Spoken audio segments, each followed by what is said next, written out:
A gauge is a gauge is a gauge, right? Well, not exactly. Hi, it's Paul again. There's actually a sizable difference between readings from a Class B and a Class 1 gauge.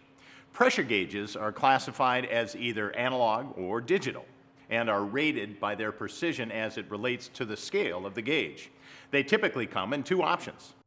The first is 323, or Class B gauges. With Class B gauges, the positive pressure range is divided into three sections.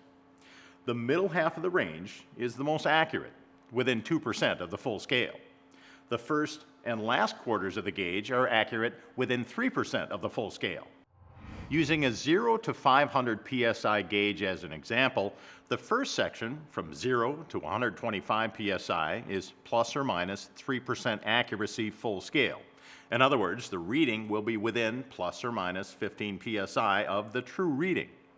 The accuracy of the second section from 126 to 375 psi, often referred to as the sweet spot, is plus or minus 2% accuracy full scale, or plus or minus 10 psi of the true reading. The third section from 376 to 500 psi is again plus or minus 3% accuracy, or plus or minus 15 psi of the true reading. The second option is 1%, or Class 1 gauges. With Class 1 gauges, there's a single pressure range, and accuracy is 1% of the full scale within the positive range.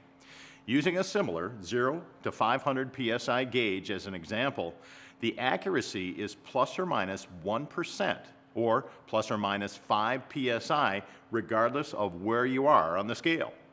The variation between 323 and 1% accuracy may not seem significant, but the difference between 1 and 3% full scale is considerable.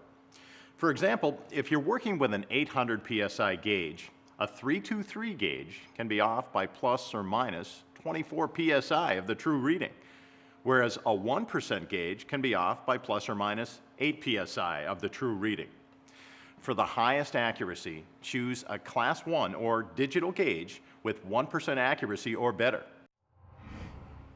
Gauges are rated at a percentage of full scale, so for the most accurate results, don't use a gauge that reads higher than you need.